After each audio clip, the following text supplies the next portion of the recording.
Hi hello नमस्कार. तर स्वामी आईंबद्दल मला सगळ्यात जास्त विचारला गेलेला प्रश्न म्हणजे स्वामी आईंची मूर्ती घरी आणल्यानंतर स्थापन कशी करायची.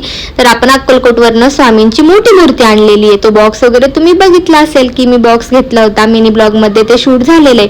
तर घरी आल्यानंतर पूर्ण घर स्वच्छ केलं, झाडून पुसून गोमूत्र शिंपडलं, गुलाबजल शिंपडलं आणि ज्या जागी आपल्याला स्वामी आईंना स्थापन करायचंय ती जागा स्वच्छ धुवून स्वामी आईंना तिथे एक दिवससाठी निद्रावस्थेमध्ये ठेवलं.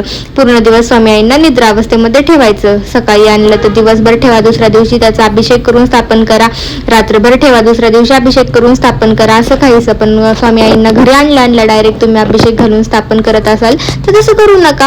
आपल्या घरी आलेले ते त्यांना छान निद्रावस्थेमध्ये ठेवा.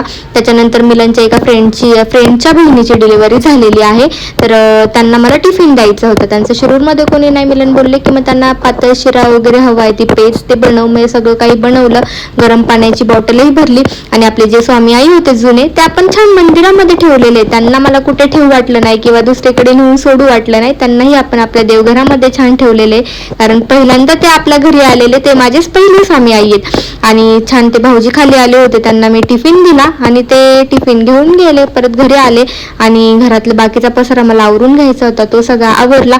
अजूनही तुम्हाला काही प्रश्न असतील तर नक्की कमेंट करा. उद्या आपण स्वामी आईंचा अभिषेक करणार आहोत. Bye bye.